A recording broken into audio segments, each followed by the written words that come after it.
Hello, everyone. I'm Annmarie, the author of Unmasking Your Soul, a transformational journey of truth, light, and healing. And today I have a wonderful guest, Annmarie Kelly. Hi, Annmarie. How are you? Hi, Annmarie, and hello to all of your viewers. Thank you. And before we get started, I'm going to read Annmarie's bio, and then we're going to get into the questions. So Annmarie Kelly has been married 6 times. I'm sure people are going to want to know about that. Each marriage was for just 5 years, and each time it was to the same man. It's true. During these marriages, the mother of modern marriage built a successful business, Skill Builder Systems, and founded the Victorious Woman Project and its annual fundraiser for women, the Girlfriend Gala. She also became an award-winning leader, author, women's empowerment speaker, and the host of the popular weekly radio show, The Friday Happy Hour, which I was honored to be a guest of yours. We had fun that day, didn't we? Yes, we did. We had lots of fun. And we got to do a little soul reading for Annmarie. Annmarie is the author of 3 empowerment books for women: Victorious Woman, Shaping Life's Challenges into Personal Victories and Victory by Design, the Midlife Women's Reinvention Guide, and just published The 5-Year Marriage, Shifting the Marriage Paradigm.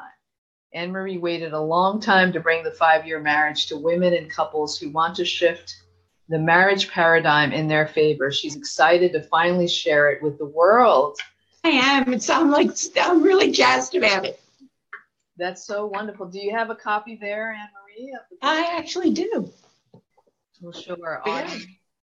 There you go, the 5-year marriage. I love that. And we're going to get more into that in a moment.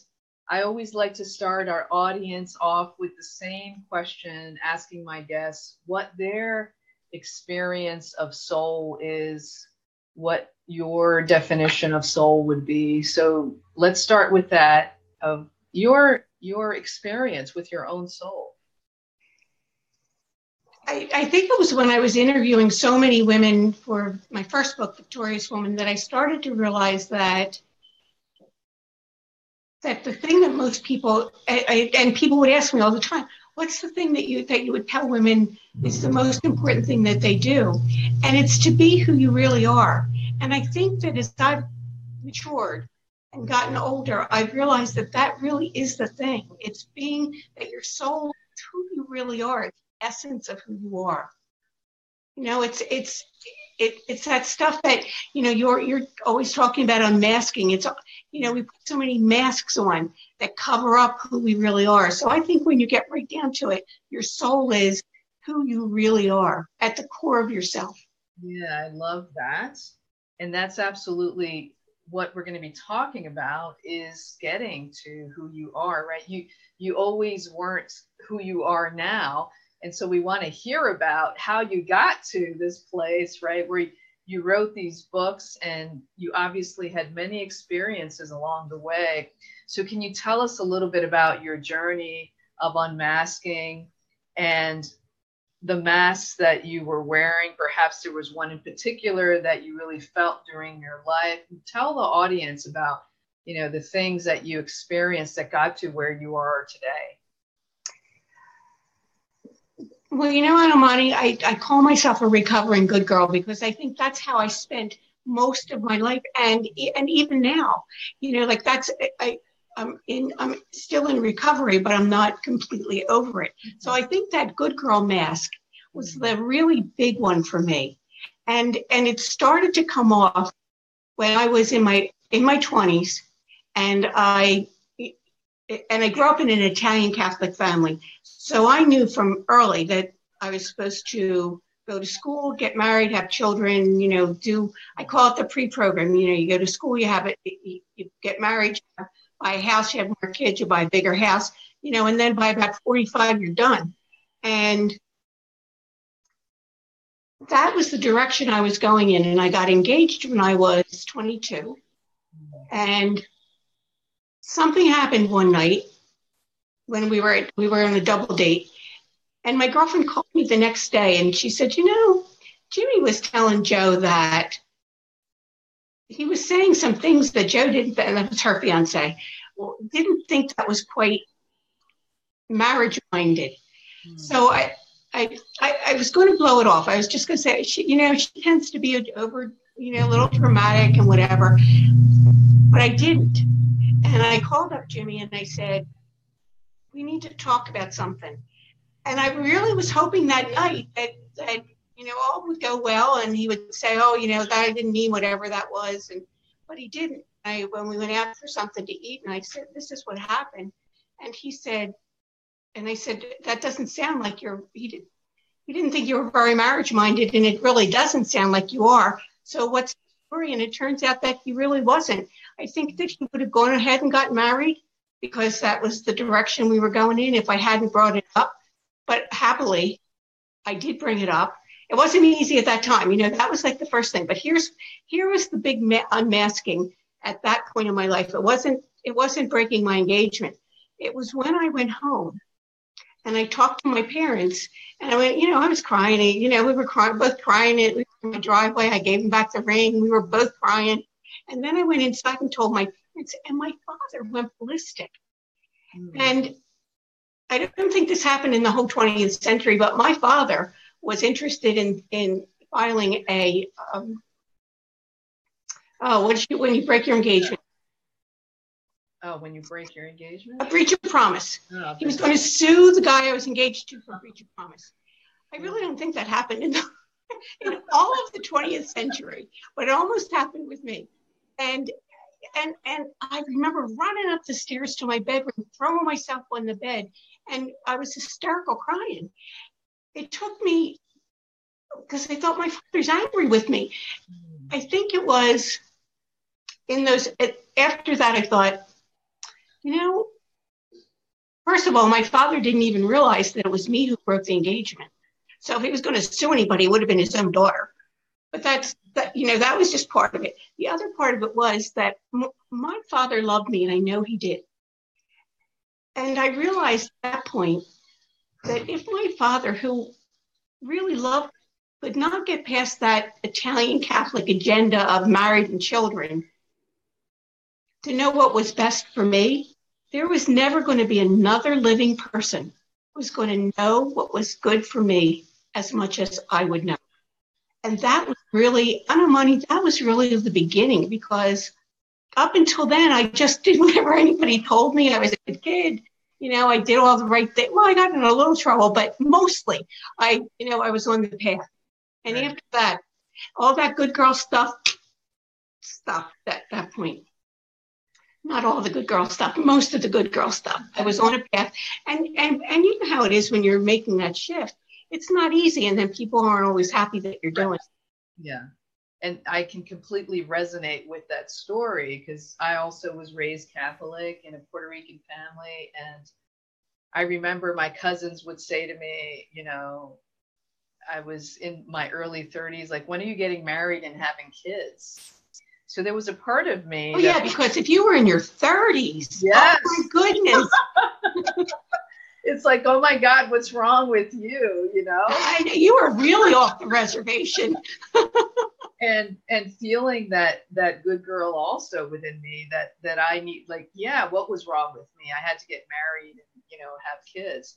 So I think that good girl mask happens to a lot of women who are impacted by their upbringing, who feel that they need to be that good girl and listen to their parents and everyone else around them. And we really do have to learn to listen more to our own hearts and go within, right? And not live from the outside world, but really live from the inside world. So this is a really important, I think, theme for a lot of people, that they end up, choosing or making decisions for other people versus for themselves. So what happened after, this breakup engagement, and you started on this new path of recognizing that you needed to change some things in your life? Yeah, right after that, and for a couple years, because Annmarie, the process doesn't happen like that. It Yes. takes time. Yes. And sometimes I think maybe that's why a lot of people don't do it, because it's not an easy time. It takes time, and it's not an easy time. Doesn't mean everything's bad, but it's just not an easy time, Right. especially when, when everybody wants you to be who you have been, even though who you have been. It's in Victoria's Woman, I told the story of a woman who had cancer, and I used to do Reiki for her, and she was in her early 60s, and she decided not to have treatment. And the reason was because she wanted to open a bridal salon, and nobody, not her spouse, not her kids, not her friends, would support that. Yeah, her spouse wouldn't even talk about it. Her kids would just say, "Oh, Mom, you've raised us all these years, and now you should just relax and have a good time." And her friends said, "Well, you're just having a midlife crisis." Nobody understood that was like her soul. That's what she wanted. And she made bridal gowns. So it wasn't like this was foreign. Yeah. She was already good at that. So I think a lot of times it just happens that, we just, so in my case, that was her case.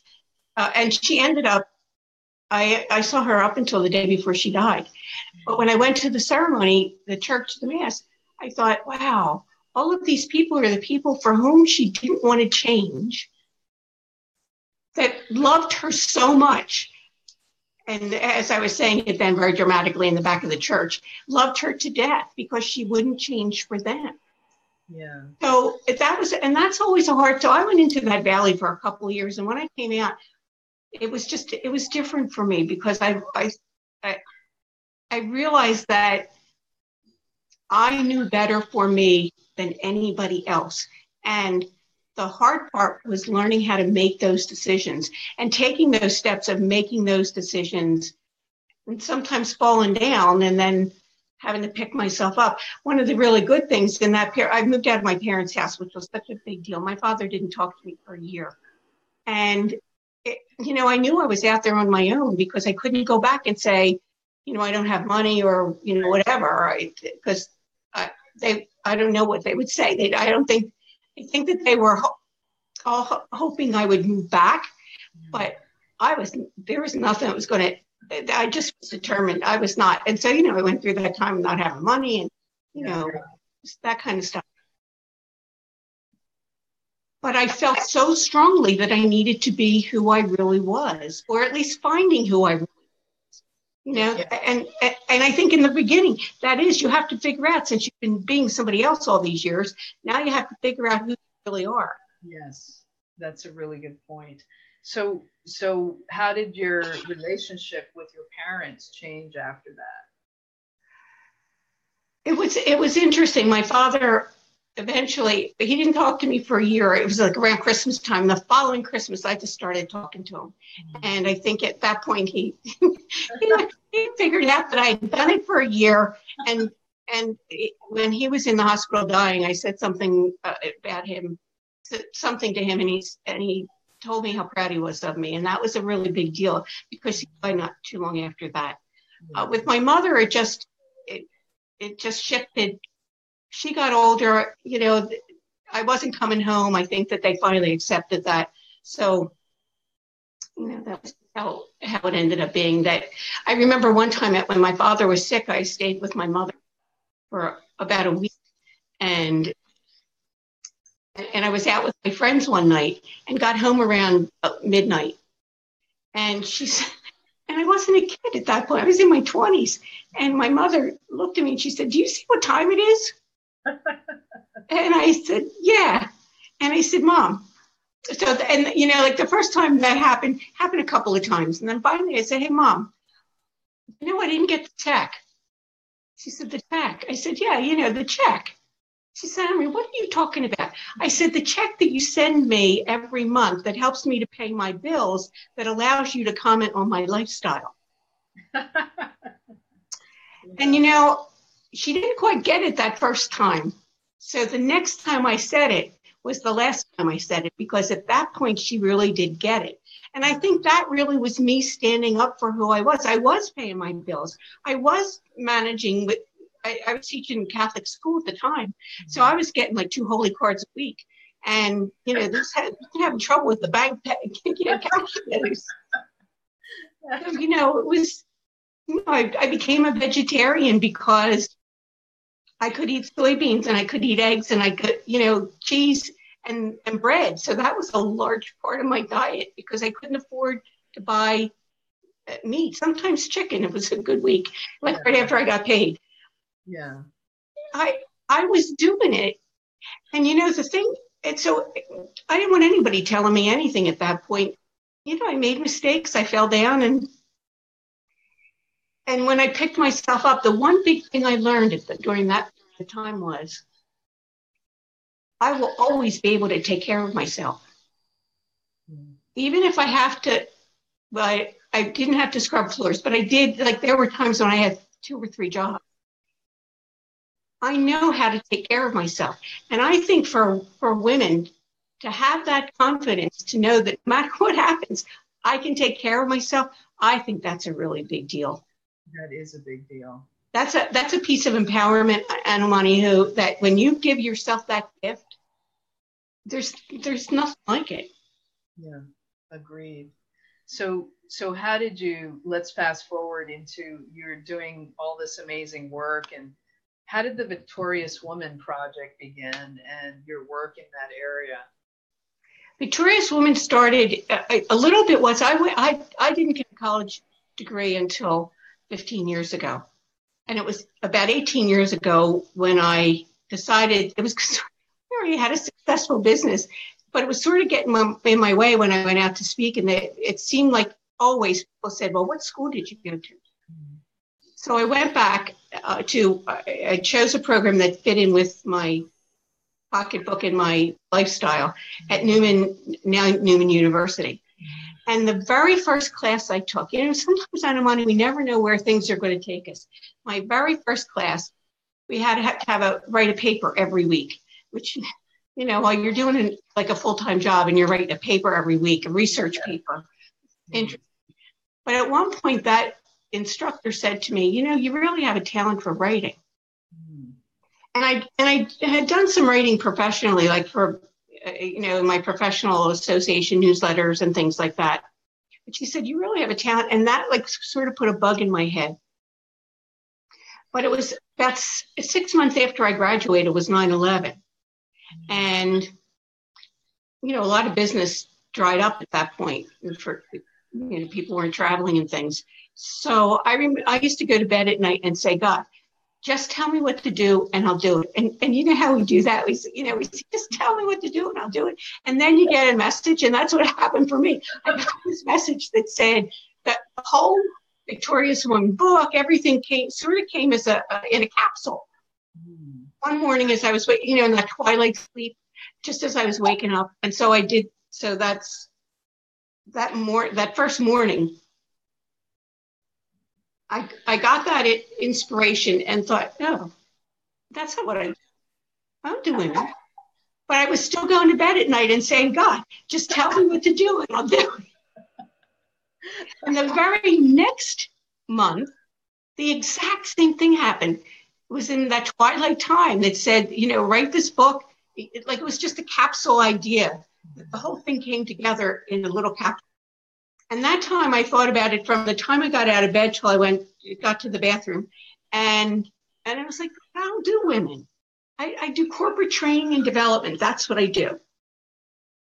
And then I started to have a medical problem, and I was seeing the gynecologist, and they started ruling out, it's not STDs, it's not this. And they finally ruled out the cancers, except for the big one. And I remember thinking that started around Thanksgiving, and this was probably the middle of January. And thinking, listen, if it's that, I just don't think, and I thought the woman I spoke about earlier, I thought, maybe I'll just do what she did. I'll just decide not to have treatment and I'll just leave. That's just the way it'll happen. And then I was sad about that. So I had myself a little pity party. And then, then the other side of me kicked in and said, but surely there must be other women who have gone through this. And maybe I could just talk to them, which was the whole idea behind Victorious Woman. And Annmarie, it was like I could almost hear the universe be hysterical laughing and saying, we tried to tell you nice a couple times and you weren't listening. So we had to give you the 2x4 between the eyes. And from that moment, within 2 weeks, my situation cleared itself up. And within 6 weeks from that moment, I did my first interview for Victorious Woman. What a marvelous story. When we resist the messages and the essence of our soul, you were talking about who we are, things happen. Many times it happens in our body because it's trying to get our attention to say, hey, remember this? Remember that message we gave you? So yeah, I think a lot of us go through that. I've experienced that many times, that then we finally get it. Oh yeah, this is what I'm supposed to be doing. Because sometimes it's really good if you figure yourself out first before you get the health crisis that right. You're like, oh yeah. That's right. So you then interviewed these women and created this book. And how did the concept then, is that when you created your radio show, or? The radio show is a little over 4 years old. So we're going on 5 years. But no, the radio show didn't start. The Victorious Woman came out in 2005. Victory by Design, which is a companion to Victorious Woman. A lot of people, I was doing a lot of workshops around Victorious Woman from 2005 on, and women's empowerment workshops, and it was kind of the same thing. People, the women I was talking to seemed to all be stuck in the same place or not know how to get started the same way. So that's where Victory by Design came from, in helping women to figure out, it starts out with values before vision. A lot of women, I'm so surprised, aren't really clear about their values. So when they're trying to make decisions, they're not always making them in their best interest because they're going along some other value system. And then things don't work out and they're like, oh, this isn't what I wanted, or things fall apart. So, thinking of your values and setting your goals and things. So that's a good place maybe to give a place where women can start. You spoke to all these women, you did a whole bunch of workshops. What was the most common theme that you heard or experienced with these women? The most common thing then, and even now, there's a little bit of a shift in midlife, but even then, it was, I know what I don't want. I don't know what I do want. So going through that whole thing, and that goes back to the values. It's like, well, no, I don't want this and this, but they, in not being clear with their values, somebody who would say, well, I want to be independent, and at the same time,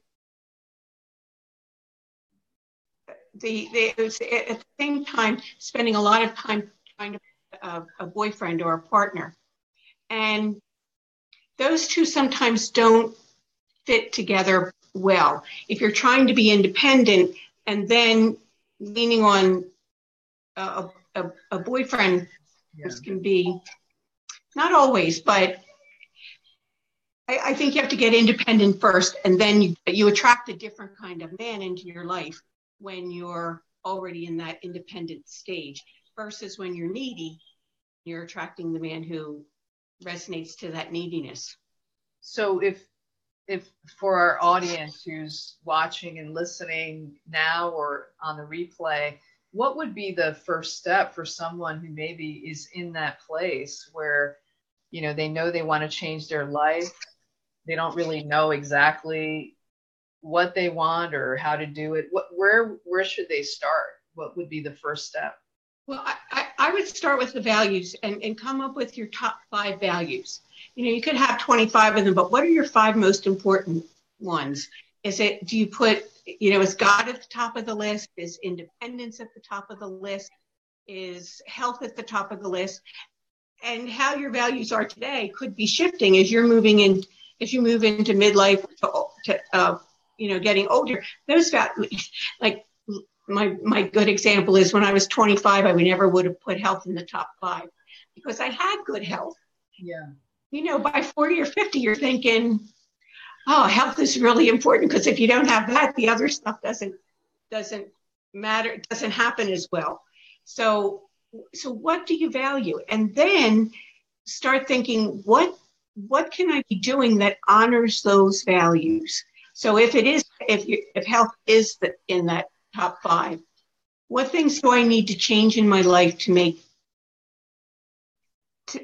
create better health in my life? If it's being more independent or being more empowered, what things do I need to do differently to be more empowered, or how am I not being empowered now? One of the big things that I think is really important for women is to know your boundaries. And to me, that was always, I had no boundaries before. And even as I started to make those changes, my boundaries were weak. And at some point in my second marriage, Joseph and I went to a therapist, and the therapist gave me an assignment. They always give you like assignments to do. And he gave me this one assignment, and when we went back for the next meeting, he said, well, Annmarie, how did you do with this? And I said, oh, I failed miserably. And I did, and I had. And he said, Annmarie, you have terrible boundaries. And it was really, he didn't have to tell me twice. I understood. So then I started to say, what really is unacceptable to me? That makes it, that starts to create a frame. When you have your boundaries, like it's like a frame to values, and boundaries are frames. And one of the things that I realized growing up in my Italian Catholic family was a lot of loud voices, a lot of loud stuff. And I realized that when people yelled at me, that shifted me into good girl mode. So one of my boundaries is no one is allowed to yell at me. No one. And there was in my old neighborhood, there was a man who thought he owned the neighborhood. And when you would drive past his house, it was a row house, so we had the common drive in the back. And as you would drive down there, if you didn't go the speed he thought you should be going, he would yell at you. And one day, Joseph and I were going someplace, and we drove. He put little speed bumps on either side of his house, and we'd have to slow down. He was really obnoxious. And one day, I just had it.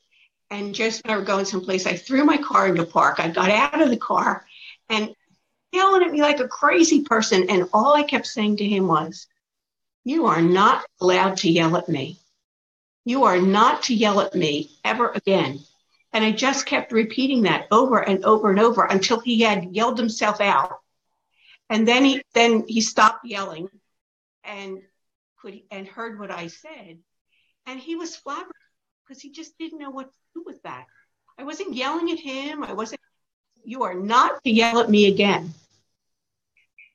And you know what? He never did. It was interesting. It was just, and I just don't allow that in my life. I'm an adult woman. I've worked really hard in my life. I've overcome a lot of stuff. Nobody should be yelling at me for anything. You know what I mean? Yeah, that's very powerful. I think for women especially, important to recognize what your boundaries are. And I think a lot of us aren't taught that and believe that, we need to please everyone. And so in doing that pleasing, we're allowing others to overstep boundaries that aren't healthy. So that's a really important point. Yeah, I think so. And, and then when somebody would yell at me, sometimes I would try to make excuses for them. I'm an adult woman. There are no excuses for somebody yelling at me. You know what I mean? And I have to remember that not all the time, but people don't yell at me. But you know what? Here's something interesting. That I have that boundary has put me in a position people don't yell at me. And I think it's because I was able to step up inside of myself Yes. My thinking changed. And when somebody looks like they're getting close to stepping out of line in my against me, I think I step it up a little bit more. Yeah, and I think there's something energetically that happens when we own a part of ourselves in that way, that then the outside world feels that, because energetically you're saying to them like, hey, you can't overstep this boundary. So it's powerful, because then you see it in your outside world.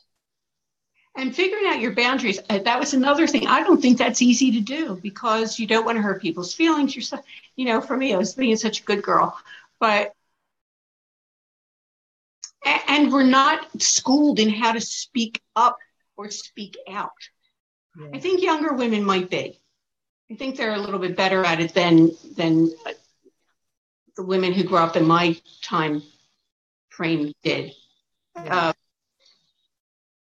I think if you're in your 40s or 50s or 60s, I don't think that you were taught to speak up and speak out the way I think younger women at least have a little bit more of an edge in doing that.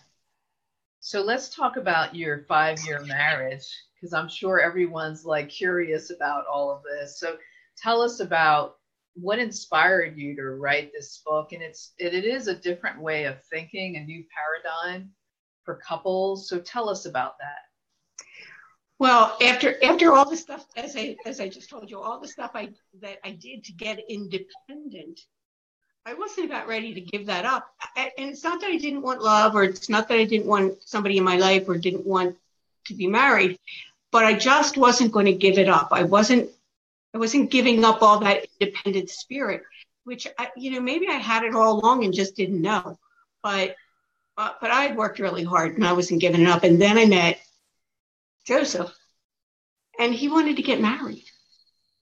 And the first time he asked me, I didn't even answer the question. The first time he asked me, I said, we should buy a house. Because I had a real estate license by that point. I knew how to get into one. I especially was interested in the fact that I knew how to get out of it. So I thought, well, if it doesn't work out, we'll just sell the house and split the profits, and that's that.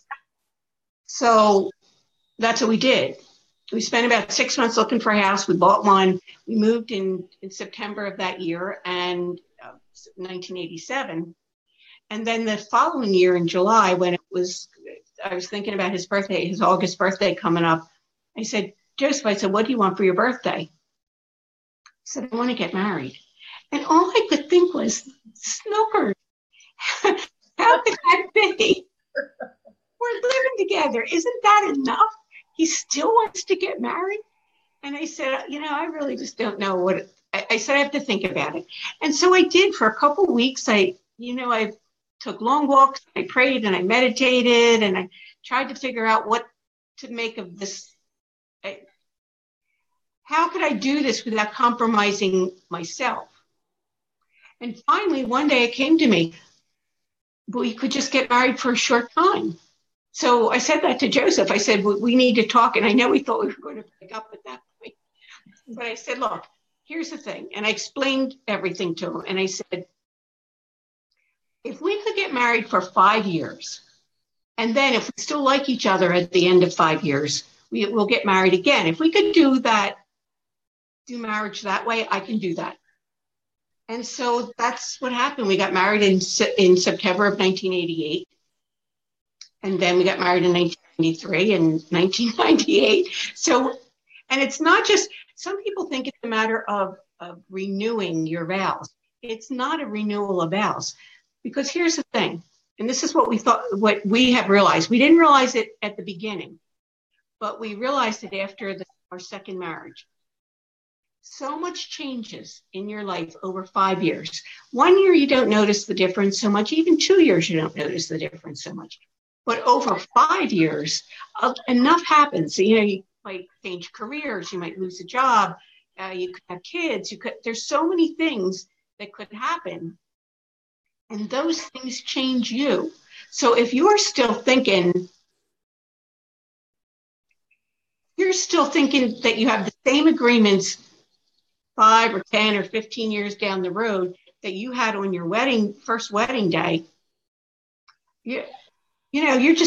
that's impossible. You can't be living by the same agreements 5 and 10 and 15 years later. So what we learned, and we went to therapy in our second marriage, and what we learned then, some of the psychologist gave us some exercises to do, and then, it's like the curse of being in teaching and training and development. You have to make a program out of it. So we started having what we started calling the family meetings. And the family meetings where we sit down and we say, okay, what's been going right? And we touch base with each other on a regular basis. In the beginning, we did it every week, every other week. And now we do it a couple times a year. But when it's at the end of our marriage, we sit down a little bit and really rethink how that 5 years went. What are we thinking about differently? And if we decide to get married again, what do we want the next 5 years to look like for us together? Because as Joseph likes to say, it isn't just the marriage, but it's me, him, and the marriage. There's 3 parts. A lot of people think there's just 2 parts, the couple, but it isn't, because if you continue to be an independent person, or a person who knows your own self, that soul part of yourself, it's you and your partner, and then there's that entity where you come together and make that partnership together. So the last time, traditionally speaking, would have been 25 years, but usually we start in June for September. But this time, that last time, we started in February, because by then, both of our mothers had passed away, and we had been the primary caregivers for both. Things had changed in our businesses, and we were getting older. We didn't have forever in front of us like we did in 1988. So we needed to really think about where we were going and what we were doing that would be different from the previous marriage or the previous marriages. So that's how it all came about. And then I actually wrote the first draft of this book, The 5-Year Marriage, in 1993. I couldn't get a publisher to buy it. And it probably was really good because I didn't have enough marriage experience at that point, to really understand what happens in a marriage over a long time. So that's how it came about. And then in people, if you Google the 5-year marriage now, a lot of people have been talking about contract marriages. I talked to somebody about 2 weeks ago, Annmarie, who she's been married. That between 10 and 15 year time seems to be an interesting time in a marriage for a lot of younger women, or not necessarily younger, but all the ones I've been talking to have been younger than me anyway. And she said her kids were in school, so she was an empty nester, and she had maintained she had a small part-time business. She was still doing that, but then she got a full-time job. And she said her spouse was still expecting the food on the table and the laundry. And she said, I had to say to him, I don't have the kind of time I had before. And she was angry because he wasn't really getting it. So she was still doing all the stuff she did when she was a stay-at-home mom with a part-time job. That's when you need to sit down and really rethink what your agreements are. So anyway, I wrote the first book in 1993, and over these last 6 or 7 years, a lot of things have been coming out. Things like Mexico thinking that they want to have 2-year marriage on license because of the number of divorces. And the divorce rate has not escalated recently, not because fewer people are getting divorces as much as because fewer people are getting married. There isn't the stigma of living together or having children out of wedlock. So more couples are choosing to do that, and we'll see how it goes. So when you do your 5-year agreements, are you actually writing those agreements down, or what's the We do. I have that training. That training thing. I do charts. I do take it a little bit more than anybody actually needs to, but I sort of can't help myself. But we actually do come to agreement and say, here's where we're going over the next 5 years. And the 5 years during which our mothers were sick, anything we had actually planned didn't move in the direction that we wanted, because every weekend we were doing something for one mother or the other. So it's not like there's no space for a deviation. If you have a child who gets sick, in our case, it was mothers who needed care. And in that 5-year period, they both started to need care. And then during that time, one mother went into a nursing home. The other mother just needed more care, and they both passed away. So that made a big difference. We went back in 2013, we went back and looked at the stuff we had said in 2008 and said, what still is important to us to do? And we brought those into the next marriage. And do you do any type of ritual around every time you do? Oh, yeah, we get married. Okay, you get married. It's a new marriage. Mm-hmm. And so we get married again. We've been married. Our first wedding was in a backyard. None of my weddings have been big. The first wedding was in a backyard in Westchester, Pennsylvania. The second one, we lived in a house that backed up to a cemetery, and they had a chapel that was a replica of a chapel in Williamsburg, Virginia, and that's where we took our first vacation. So we got married in the chapel in the cemetery. And then when it came to the third marriage, we just moved, and we just didn't have time to think about it. So I had tickets to go see Conan O'Brien. So I called that marriage the Conan O'Brien blessing. The next marriage was after the priest who I graduated college, and the priest who did my baccalaureate mass used to do a mass every day at Newman University for the nuns. So we got married. He did fabulous. It's Joseph's favorite wedding, because he did, in a half hour, he did the mass, sermon, had a special blessing, and did a beautiful prayer, St. Francis, that was customized to us. And the nuns were all there putting their hands out. It was really very nice. Our last wedding was we got married one year at one wedding was at just the two of us at Valley Forge Chapel. And didn't start out that way, but it ended up being that way. And then the last time we got married at the Tyler Arboretum, and one of the minister was one of the women I met and featured in my first book, Victorious Woman. And her reinvention, she became a wedding celebrant. She did our wedding that year at the Tyler Arboretum in Media. That's wonderful. So when's the next? And a new dress on money, and you get to get a new dress every time. Sometimes jewelry. There are some real benefits to this. So when's the next date for the 5-year? What year? But it's this year. Our marriage is ending in a couple of months. So, it'll end in September, and then so in the summertime we'll start deciding whether we're going to go again or how things go. And if we decide to go again, if we are going to go again, then how are we going to do it? What's going to be our plan for that 5 years? Oh, that's wonderful. And what a journey that you've been on. Yeah, looking forward to seeing more of how that 5-year your book and the impact as you begin to help people in their relationships, which for all of us, I've gone through a divorce myself.